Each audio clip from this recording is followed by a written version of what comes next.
ನಮಸ್ಕಾರ ವೀಕ್ಷಕರೇ, ಇದು ದೇಶದಾದ್ಯಂತ ವಾಹನ ಮಾಲೀಕರಿಗೆ ನೇರವಾಗಿ ಸಂಬಂಧಿಸಿದ ಅತ್ಯಂತ ಮಹತ್ವದ ವಿಷಯ. ಕೇಂದ್ರ ಸರ್ಕಾರವು ವಾಯುಮಾಲಿನ್ಯ ನಿಯಂತ್ರಣ, ರಸ್ತೆ ಸುರಕ್ಷತೆ ಮತ್ತು ಸಾರ್ವಜನಿಕ ಆರೋಗ್ಯವನ್ನು ಗಮನದಲ್ಲಿಟ್ಟುಕೊಂಡು ಹಳೆಯ ವಾಹನಗಳಿಗೆ ಸಂಬಂಧಿಸಿದಂತೆ ಹೊಸ ನಿಯಮಗಳನ್ನು ಕಟ್ಟುನಿಟ್ಟಾಗಿ ಜಾರಿಗೆ ತಂದಿದೆ. ಈ ನಿಯಮಗಳು ಈಗ ಕೇವಲ ಚರ್ಚೆಯ ಮಟ್ಟದಲ್ಲಿಲ್ಲ, ಬದಲಾಗಿ ದೇಶದಾದ್ಯಂತ ಅನ್ವಯವಾಗುತ್ತಿರುವ ನಿಯಮಗಳಾಗಿವೆ. ವಿಶೇಷವಾಗಿ 15 ವರ್ಷಕ್ಕಿಂತ ಹಳೆಯ ವಾಹನಗಳನ್ನು ಹೊಂದಿರುವವರಿಗೆ ಈ ನಿಯಮಗಳು ಅತ್ಯಂತ ಪ್ರಮುಖವಾಗಿವೆ.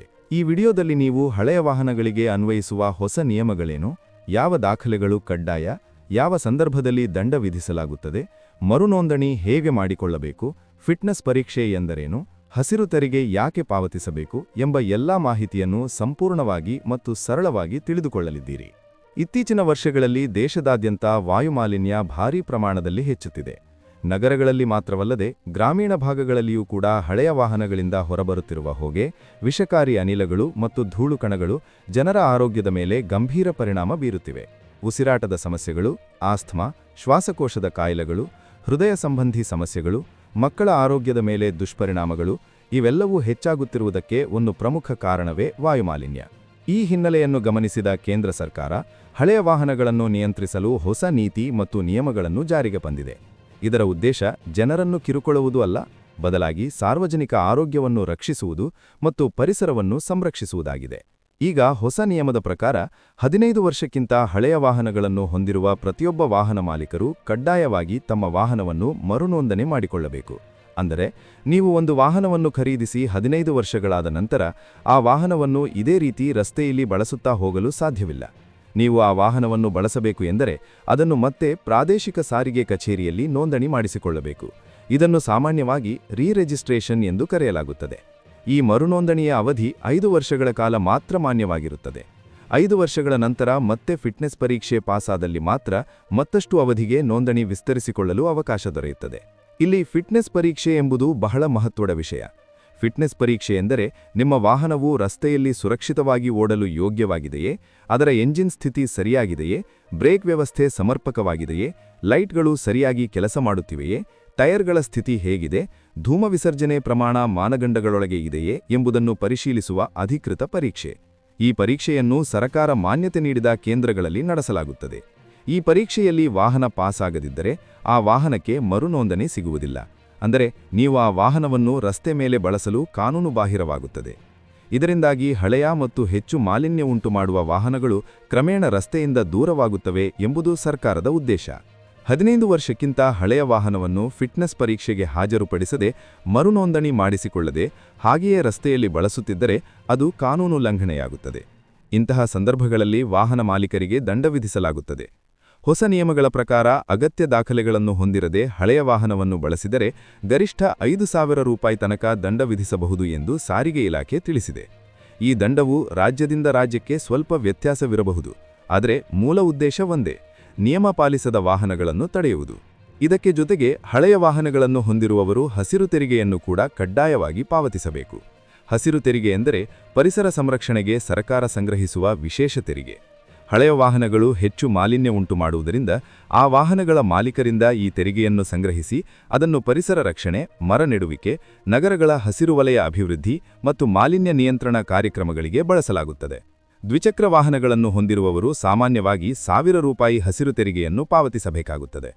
ಕಾರು ಮತ್ತು 4 ಚಕ್ರ ವಾಹನಗಳ ಮಾಲೀಕರು 5,000 ರೂಪಾಯಿ ತನಕ ಹಸಿರು ತೆರಿಗೆಯನ್ನು ಪಾವತಿಸಬೇಕಾಗುತ್ತದೆ. ಈ ಮೊತ್ತವು ವಾಹನದ ಪ್ರಕಾರ, ಇಂಜಿನ್ ಸಾಮರ್ಥ್ಯ ಮತ್ತು ರಾಜ್ಯದ ನಿಯಮಗಳ ಆಧಾರದಲ್ಲಿ ಸ್ವಲ್ಪ ಬದಲಾಗಬಹುದು.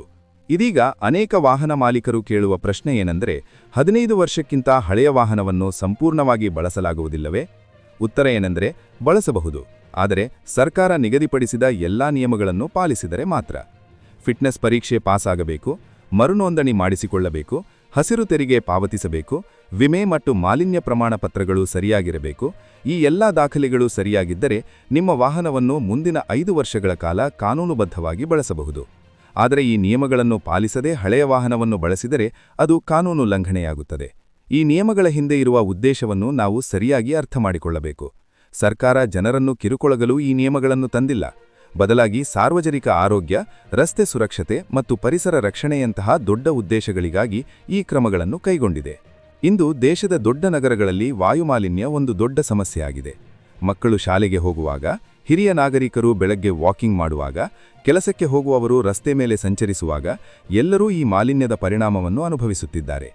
ಈ ಸಮಸ್ಯೆಯನ್ನು ಕಡಿಮೆ ಮಾಡಲು ಹಳೆಯ ವಾಹನಗಳನ್ನು ನಿಯಂತ್ರಿಸುವುದು ಒಂದು ಪ್ರಮುಖ ಹೆಜ್ಜೆ.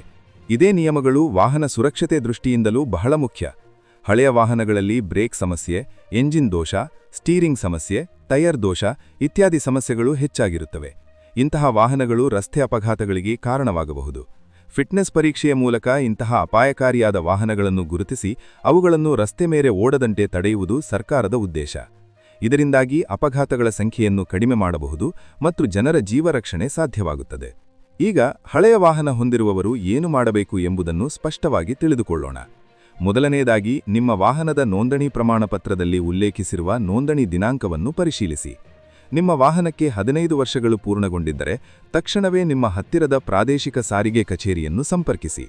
ಮರುನೋಂದಣಿಗೆ ಅಗತ್ಯ ದಾಖಲೆಗಳ್ಯಾವುವು, ಫಿಟ್ನೆಸ್ ಪರೀಕ್ಷೆಗೆ ಹೇಗೆ ಹಾಜರುಪಡಿಸಬೇಕು, ಶುಲ್ಕ ಎಷ್ಟು, ಹಸಿರು ತೆರಿಗೆ ಹೇಗೆ ಪಾವತಿಸಬೇಕು ಎಂಬ ಮಾಹಿತಿಯನ್ನು ಪಡೆಯಿರಿ. ಎರಡನೆಯದಾಗಿ, ನಿಮ್ಮ ವಾಹನದ ವಿಮೆ ನವೀಕೃತವಾಗಿದೆಯೇ, ಮಾಲಿನ್ಯ ಪ್ರಮಾಣಪತ್ರ ಮಾನ್ಯವಾಗಿದೆಯೇ ಎಂಬುದನ್ನು ಖಾತ್ರಿಪಡಿಸಿಕೊಳ್ಳಿ. ಮೂರನೆಯದಾಗಿ, ಯಾವುದೇ ದಡಾಳಿಗಳ ಮೂಲಕ ಹೋಗದೆ ನೇರವಾಗಿ ಅಧಿಕೃತ ಮಾರ್ಗಗಳ ಮೂಲಕವೇ ಪ್ರಕ್ರಿಯೆ ಪೂರ್ಣಗೊಳಿಸುವುದು ಉತ್ತಮ. ಇಂದು ಬಹುತೇಕ ಸಾರಿಗೆ ಇಲಾಖೆಯ ಸೇವೆಗಳು ಆನ್ಲೈನ್ ಮೂಲಕ ಲಭ್ಯವಾಗಿವೆ. ವಾಹನ ಮರುನೋಂದಣಿ ಅರ್ಜಿ ಸಲ್ಲಿಸುವುದು, ಶುಲ್ಕ ಪಾವತಿಸುವುದು, ಅಪಾಯಿಂಟ್ಮೆಂಟ್ ಬುಕ್ ಮಾಡುವುದು ಇಂತಹ ಹಲವಾರು ಸೇವೆಗಳು ಸರ್ಕಾರದ ಅಧಿಕೃತ ವೆಬ್ಸೈಟ್ ಮೂಲಕ ಸಾಧ್ಯವಾಗಿವೆ.